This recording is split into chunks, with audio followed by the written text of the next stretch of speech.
A routine Wi-Fi reset should have been harmless. But when a neighbor calls 911, the police arrive, only to uncover something far more sinister. The hum of the computer fan was the only sound breaking the silence inside Ethan Wells' house. His eyes were fixed on the screen, watching in frustration as a loading bar dragged on painfully slow. Again, his internet had been sluggish for weeks, and he was losing patience. With a heavy sigh, he opened his router settings on his phone, and then he saw it. There was an unknown device connected to his network, but it wasn't a generic factory name like Device 02 or someone's iPhone. The name was meticulously written Westwood Observer. A chill ran down his spine. He had lived in quiet suburban Westwood for 3 years and had always kept to himself. So, who the hell was using his network?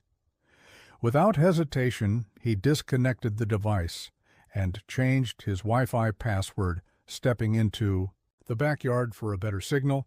He typed the new password into his phone. That's when Linda Harper saw him. From her kitchen window, Linda frowned. Her weird neighbor was outside, glued to his phone, glancing around as if he were hiding something.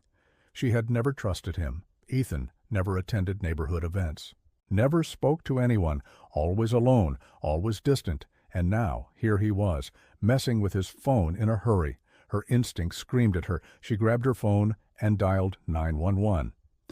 "Police, my neighbor is acting strangely. I think he might be hacking something." 20 minutes later, Ethan looked up at the sound of tires screeching against the pavement. A police car had stopped right in front of his house. 2 officers stepped out. One was Detective Henry Lawson, tall, broad-shouldered, with sharp features.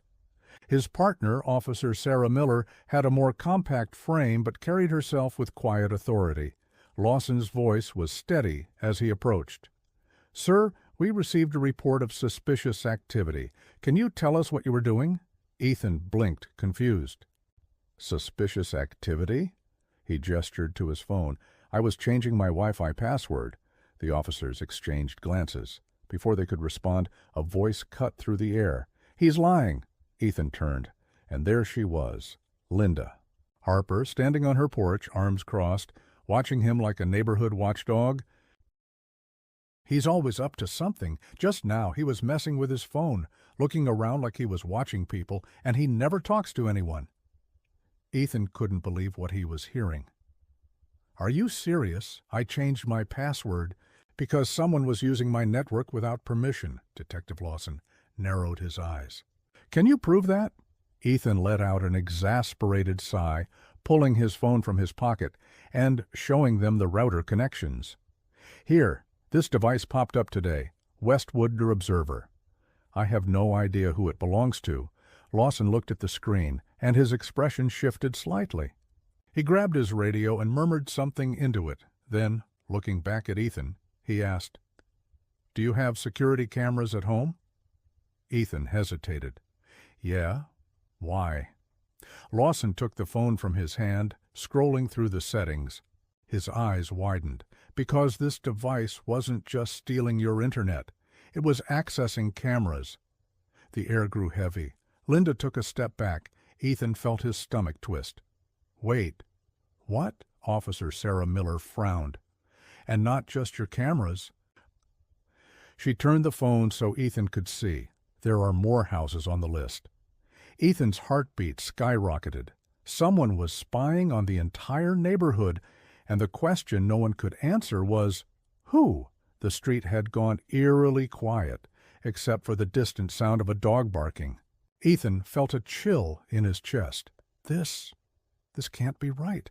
His voice came out hoarse as he snatched his phone back, but the logs didn't lie. Westwood Observer was actively accessing live security feeds, not just his, multiple houses. Detective Lawson turned to Officer Sarah Miller. "We need to trace the source of this signal." Sarah nodded and grabbed a tablet from the patrol car. She typed rapidly, launching a signal tracking program. Meanwhile, Linda Harper stood frozen on the sidewalk. The discomfort on her face was palpable. "I didn't know this was happening," she murmured, avoiding Ethan's gaze. Ethan clenched his fists. "But you thought I was the criminal, didn't you?" Linda lowered her head, guilt flashing across her face. But before she could respond, Sarah stepped forward, pointing at the screen. "I found the source." Lawson moved to look, and his face darkened. "No way." Ethan leaned in. When he saw the address, his stomach churned. The signal was coming from just 4 houses down, and the owner's name was flashing on the screen, Lucas Harper. Ethan's eyes snapped to Linda, who had gone pale. "What?" she whispered. "No, that has to be a mistake." Lawson turned to her. "Your nephew, right?" Linda took a long moment to respond. "Lucas would never do something like this." Sarah crossed her arms. "Are you saying our system is wrong?" Linda opened her mouth, then closed it. She had nothing to say. Ethan scoffed. "Funny, isn't it? You were so sure I was guilty, but now that it's your nephew, it can't be true?" Linda said nothing. Lawson exhaled, rubbing his temple. "We need to talk to Lucas, now." The group walked down the street, Linda leading the way. Every step felt heavier than the last. When they reached the door, she hesitated before knocking. Knock, knock, knock. "Lucas," she called, "I need to talk to you, now." Silence. Lawson glanced at Sarah. "Check the signal." Sarah tapped on the tablet. "Still active. He's home." Lawson knocked harder. "Lucas Harper, this is the police." "Open the door." Nothing. Ethan's stomach twisted. Something wasn't right. Sarah glanced around and noticed something. "The garage door is open." She went ahead, Ethan following. Inside the garage, the door leading into the house was slightly ajar. Lawson's hand hovered over his gun. "If someone's in there, come out with your hands visible." No response. He signaled to Sarah, and the officers stepped inside, Ethan and Linda close behind. The living room was a disaster. Papers scattered, food wrappers tossed onto the table, monitors flashing in the dim light. The air was stale, and then they saw it. Lucas's computer was still on. Sarah stepped closer, her eyes widened. "Oh my God!" Lawson followed her gaze and froze. The screen displayed a security system interface, multiple live feeds from different houses in the neighborhood. Ethan's stomach dropped. He was watching everyone. Linda's hand flew to her mouth. "No." "Lucas, what did you do?" But before anyone could process it, a noise. Upstairs, footsteps, slow, heavy. Someone was still here. The house was eerily quiet, except for the slow, deliberate footsteps coming from upstairs. Ethan's pulse quickened. Detective Lawson signaled for everyone to stay put, then pulled out his gun. "Lucas," he called out. His voice was firm, steady. "We need to talk. Come down, slowly." Silence, then the footsteps stopped. Sarah Miller reached for her own weapon. "He could be running. We need to move." Linda Harper, still standing in the middle of the living room, looked pale. "This can't be happening," she muttered. Ethan, unable to tear his eyes away from the multiple security feeds still flickering on Lucas's computer, felt a growing unease. What the hell was he doing with all of this? Then, all at once, bang. Always bang. Bang. The 3 loud crashes came from upstairs, like someone slamming doors shut. Lawson moved first. "Stay here," he ordered, motioning for Sarah to follow as they headed toward the staircase. Ethan clenched his fists. "Like hell I'm staying put." Ignoring the detective's order, he followed behind them, keeping a cautious distance as they climbed the stairs. At the top of the stairs, there were 3 doors. One was wide open, a bathroom, empty. The second was slightly ajar, a guest room, also empty, but the 3rd door at the end of the hall was locked. Lawson stepped forward and knocked hard. "Lucas, open the door. We need to talk." No response. Sarah tried the doorknob. "It's locked." Lawson's jaw tightened. "Lucas, if you don't open this door, we'll break it down." Ethan pressed his back against the opposite wall, watching the 2 officers. Seconds ticked by. The tension in the air was suffocating. Then a quiet click. The doorknob turned. Slowly the door creaked open, revealing Lucas Harper standing there, eyes darting wildly between them. His face was pale, sweat glistening on his forehead. He looked wired, nervous, like a cornered animal. "What the hell is going on, Lucas?" Linda's voice came from behind Ethan. Lucas's jaw clenched. I don't know what you're talking about." His voice was tight, forced. Sarah gestured toward the mess downstairs. "Your computer is actively streaming surveillance footage from multiple homes. Do you expect us to believe you don't know anything?" Lucas's Adam's apple bobbed as he swallowed hard. Ethan took a step forward, his frustration bubbling over. "Who are you spying on? And why the hell is my house on that list?" Lucas's eyes flickered toward Ethan for the briefest second. Then he moved. Fast. In one swift motion, he reached for something behind the door. Lawson reacted instantly. "Hands where I can see them," he barked, gun aimed. Lucas froze. Slowly, he lifted his hands. Ethan's stomach twisted when he saw what Lucas had been reaching for. A USB flash drive. Sarah snatched it from his fingers. She turned it over in her palm, examining it. "This better not be what I think it is." Lucas's face was unreadable. Lawson's voice was low, firm. "Sit down, now, and start talking." Lucas hesitated, then backed up and sank onto the edge of his bed. His knee bounced restlessly. Ethan could see the gears turning in his head. He was hiding something. Lawson pocketed his gun but didn't relax. "Tell me what's on that drive." Lucas let out a short, bitter laugh. "You already know, don't you? Why else would you be here?" Ethan stepped closer, fists clenched. "Maybe because someone has been hijacking security cameras in this neighborhood, including mine?" Lucas's expression darkened. Linda's voice trembled. "Lucas, tell me you're not involved in this." For the first time, his mask cracked. His jaw clenched. His gaze flickered toward his aunt, then toward Ethan. And then he whispered, "You don't understand. It wasn't me." Sarah frowned. "Then who was it?" Lucas exhaled shakily. "Someone's been using me." Ethan's stomach tightened. "What the hell does that mean?" Lucas hesitated for a long moment. His fingers curled into fists. Then, finally, "I didn't set up the network. I didn't start this." His voice dropped. "I just helped." Linda's breath hitched. "Helped who?" Lucas licked his lips, hesitating. Then, boom! A sudden crash downstairs. Lawson was on alert instantly. "What the hell was that?" Sarah reached for her radio. "We've got movement in the house. Someone else is here." Lucas's eyes widened in real fear this time. Ethan's blood turned cold, because in that moment he realized Lucas was telling the truth. He wasn't working alone. And whoever else was behind this, they were still inside the house. The sound of the crash echoed through the house like a gunshot. Everyone froze. Lawson moved first, unholstering his gun in one smooth motion. "Stay here," he ordered, voice sharp. "Sarah, with me." Ethan's heart pounded as he exchanged a glance with Lucas.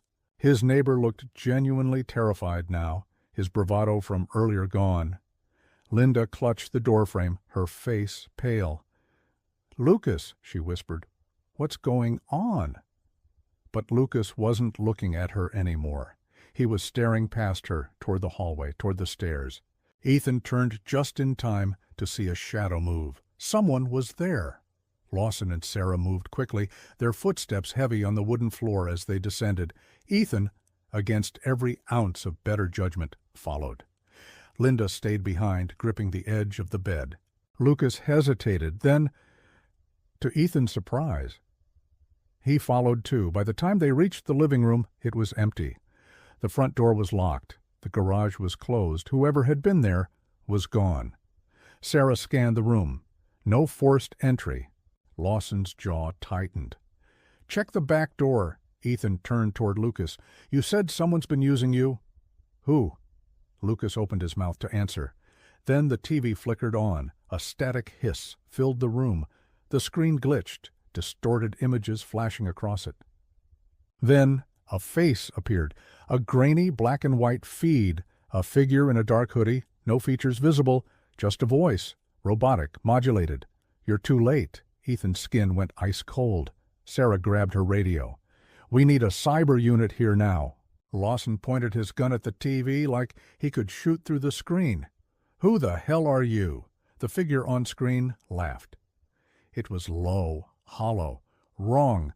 Then the screen cut to something else, a security camera feed, but not Ethan's, not Lucas's, Linda's, her house, her bedroom. Linda let out a choked gasp.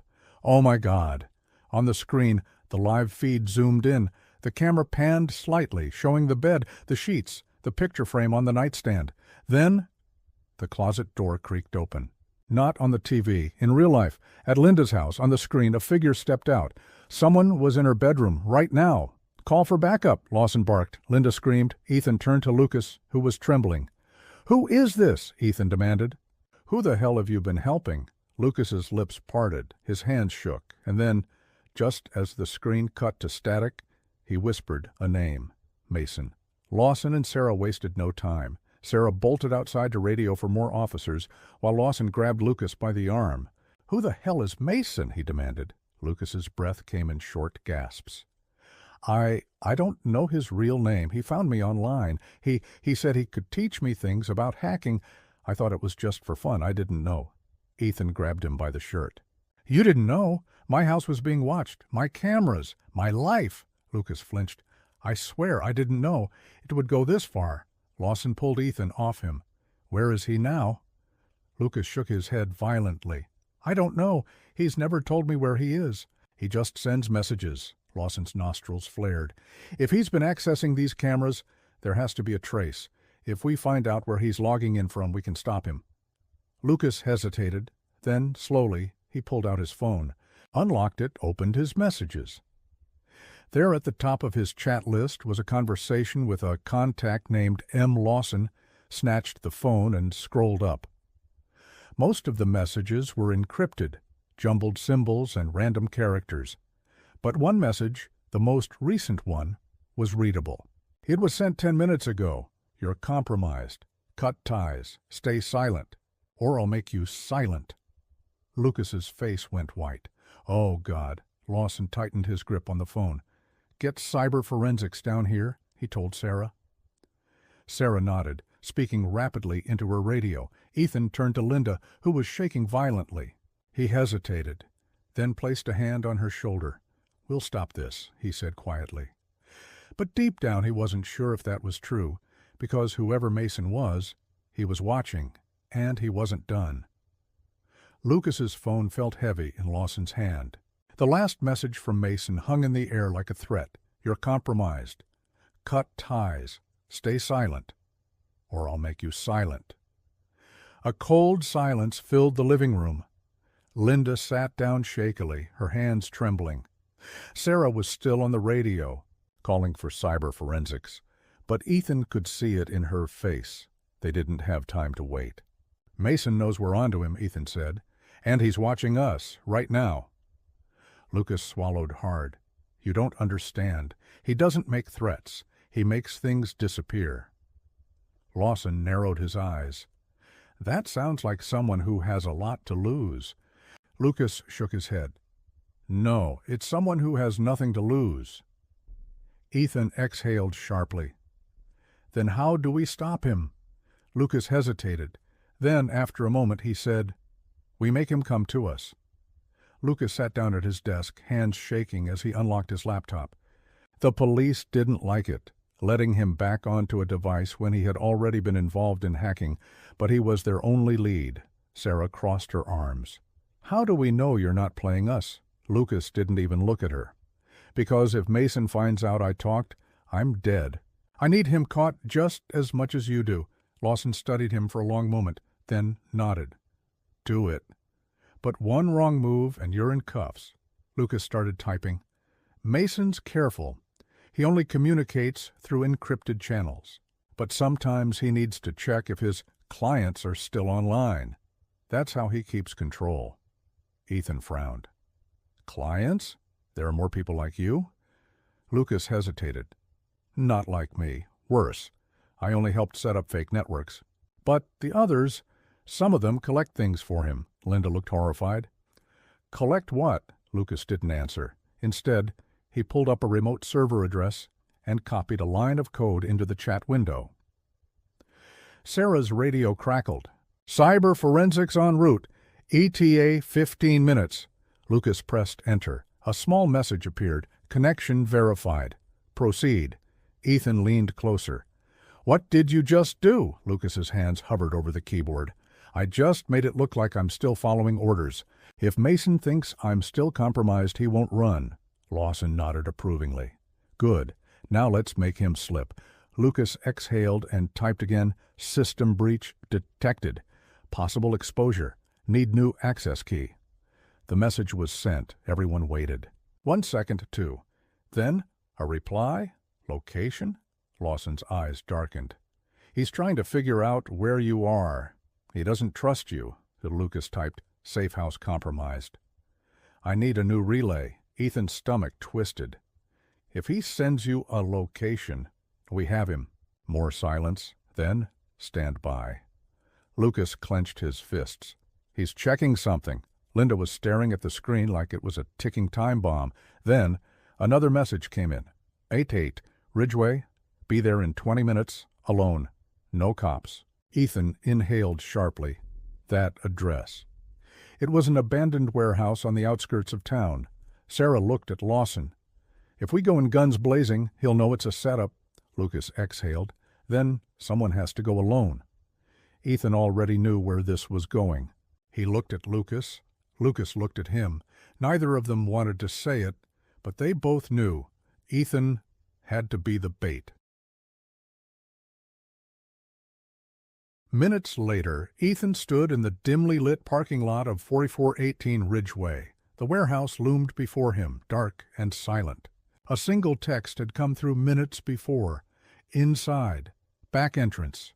Come alone." Ethan's pulse hammered in his ears. Lawson's voice crackled in his earpiece.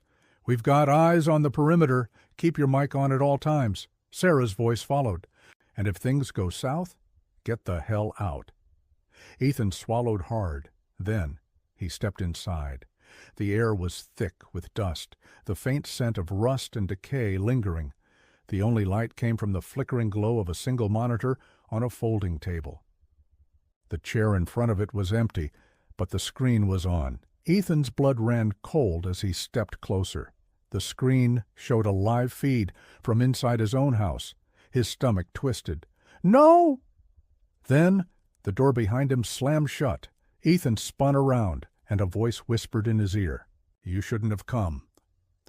Darkness swallowed him as something hard slammed into the back of his head. Pain, that was the first thing Ethan felt when he regained consciousness. A throbbing, pounding sensation at the back of his head. His vision blurred as he tried to blink away the dizziness. "Where am I?" He was sitting in a chair, his wrists tied, his ankles bound. The warehouse was dimly lit now, only the faint glow of the computer screen flickering in the darkness. The air smelled of dust and mildew. Then he heard it, a low, rhythmic tapping. Tap, tap, tap. Someone drumming their fingers against wood. A figure sat in front of him, shrouded in shadow, and then finally, the voice. Smooth, calm, amused. You just couldn't leave it alone, could you? Ethan's pulse spiked. He knew that voice, but it wasn't Lucas. As the figure leaned forward, stepping into the light, Ethan's blood ran cold, because sitting across from him, staring at him like a cat watching a mouse struggle, was Detective Henry Lawson. Ethan's breath hitched. "No." Lawson smiled slightly. The kind of smile that didn't reach his eyes. "You look surprised." Ethan's mind raced. His head still pounded, but his survival instincts were kicking in now. He forced himself to stay calm. You're Mason?" His voice was hoarse. Lawson chuckled. "Mason? No, I don't hide behind screen names like some amateur." He tilted his head. "But I suppose I should thank you. You and that idiot Lucas saved me a lot of time." Ethan clenched his jaw. "You used him." Lawson shrugged. "Everyone's useful in some way. Lucas wanted to play with the big boys, so I let him feel important, gave him tasks, let him think he was in control." Ethan's stomach twisted. "And the cameras, the spying, that was you?" Lawson leaned back in his chair. The cameras were just a means to an end. You'd be amazed how much leverage you can get from watching people in their most private moments. A favor here, a little blackmail there. Ethan felt a wave of nausea. This guy was a cop. Lawson must have seen the disgust in his expression. Because he smirked? Oh, don't give me that look. You think the world runs on justice? Please. It runs on information. Ethan's fists clenched against the rope. And what now? You kill me? Make me disappear? Lawson sighed dramatically. See, that's the problem with you civilians. You think everything's a movie. No, I'm not going to kill you. That's messy. Then his smile faded. But I can make sure no one ever believes a word you say. Ethan's stomach dropped. That was worse. Lawson stood stretching lazily. He pulled out his phone and tapped. The screen. Somewhere nearby, Ethan heard a car engine rumble to life. Right about now, Sarah and your dear neighbor Linda are realizing you're missing. They'll probably track your phone signal straight here. He glanced at his watch. And when they do, guess what they'll find? Ethan didn't answer. Lawson's smirk returned. A crime scene, one that points to you. Ethan's blood ran cold. You're setting me up. Lawson's tone was almost casual. You broke into a police officer's home. You were desperate, paranoid. You got violent. There was a struggle. Shots were fired. He tapped his phone again. A faint bang echoed from outside. A gunshot. Ethan's breath caught in his throat. Lawson smiled. See? The scene is writing itself. Ethan's mind raced. Think, think, think. There had to be a way out of this. Then, a sound. Footsteps. Close. Someone was outside. Lawson frowned, checking his phone. That's early. Ethan's heart pounded. If it was Sarah or Linda, maybe there was still a chance. Lawson sighed and reached for his gun.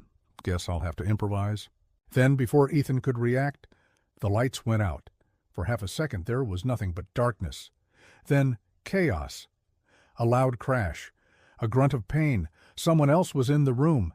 Ethan heard a struggle, a scuffle, a sharp gasp. Then a voice. Ethan, get down. Lucas. Without thinking, Ethan ducked just as something whizzed past his head. A punch? A weapon? He didn't know. The ropes around his wrists loosened. Someone, Lucas, was cutting him free. Then, bang, a gunshot. The fight stopped. Ethan's hands were free. He ripped the blindfold from his eyes just in time to see Lawson on the floor, bleeding. Lucas stood over him, breathing hard. In his shaking hands was a gun. Lawson was still alive, but his face twisted in pain. He clutched his leg where blood was already pooling. Ethan stared. Lucas.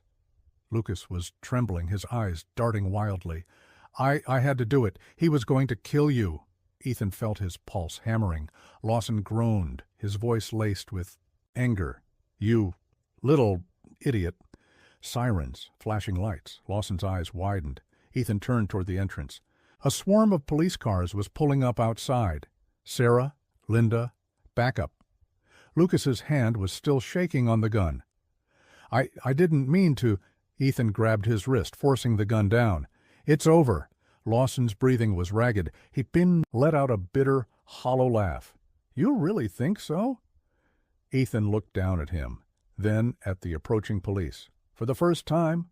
Yes, he really did. The flashing red and blue lights painted the warehouse walls in streaks of color. Detective Henry Lawson lay bleeding on the floor, his breaths ragged.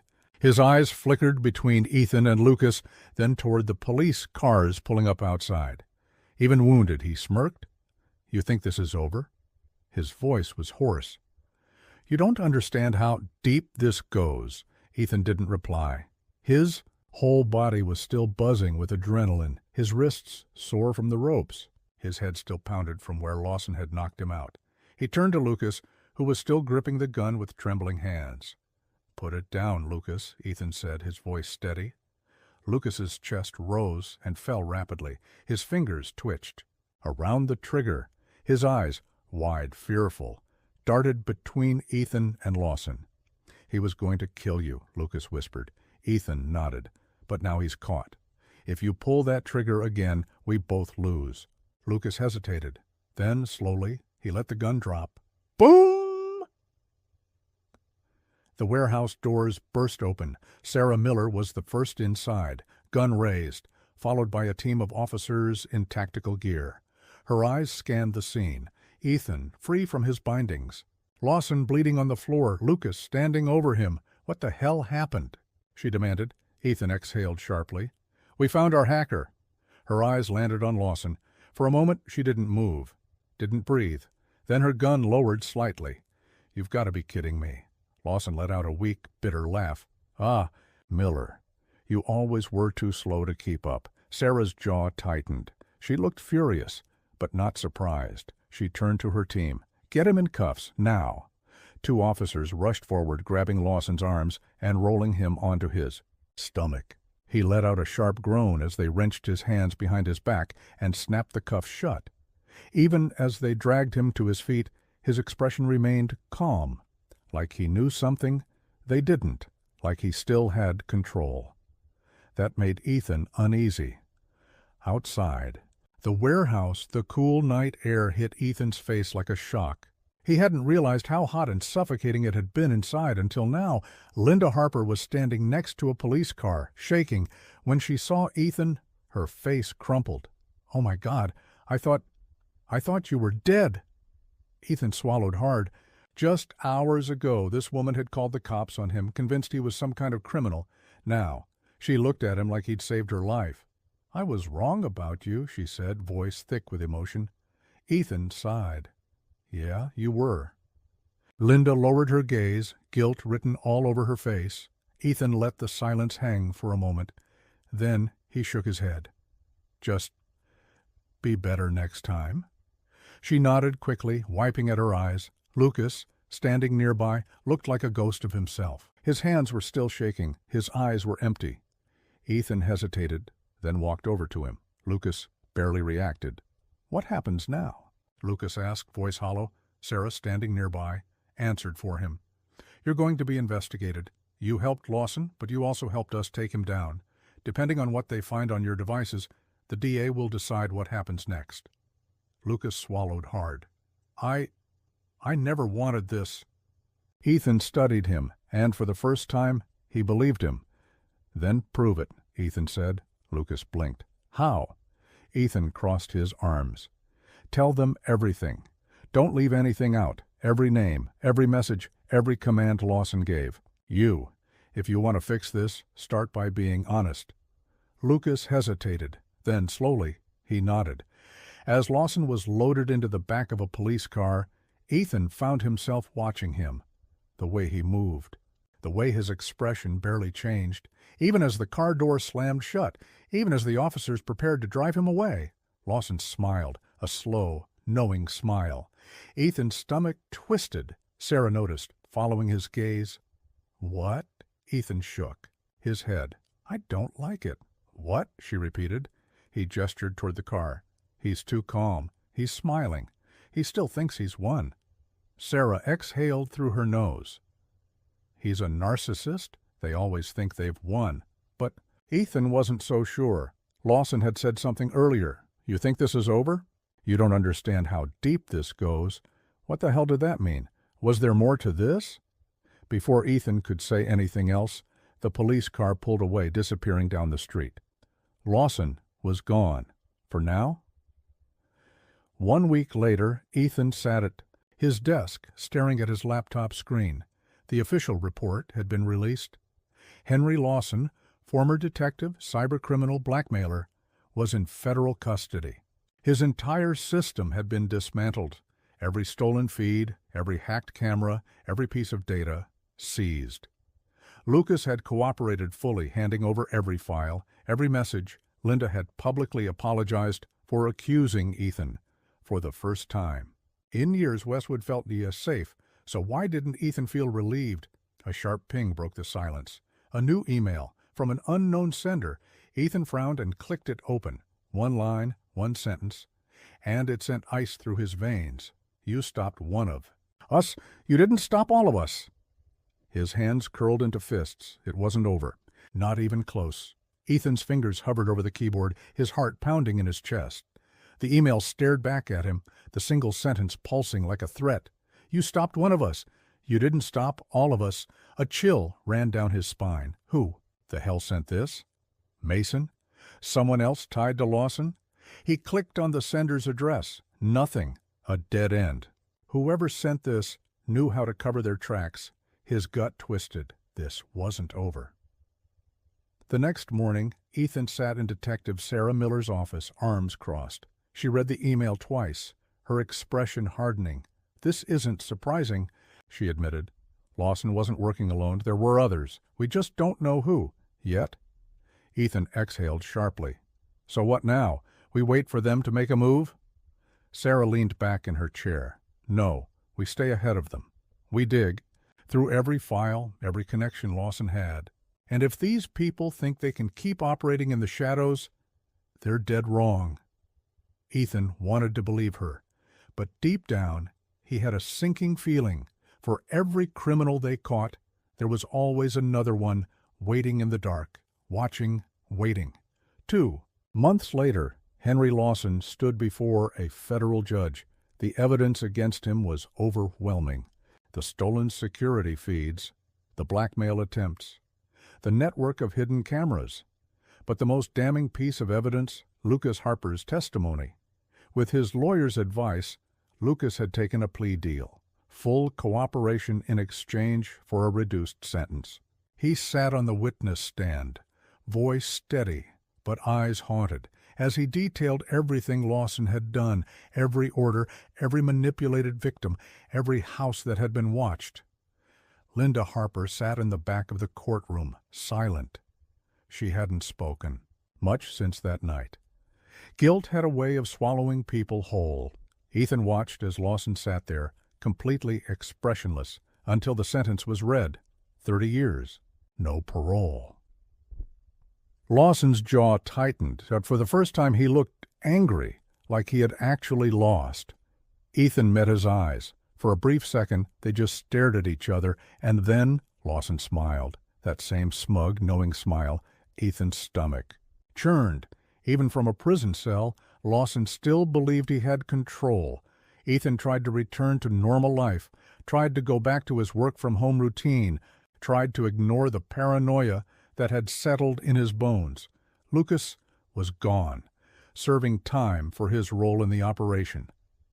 He wasn't the monster Ethan had once thought, just a kid who had been manipulated. Linda had sold her house. She couldn't bear to stay in Westwood anymore. For a while things were quiet, but Ethan couldn't shake the feeling that something, or someone, was still out there. And then one night, his phone buzzed. A text, unknown number. His blood turned to ice as he read the message. "We see you."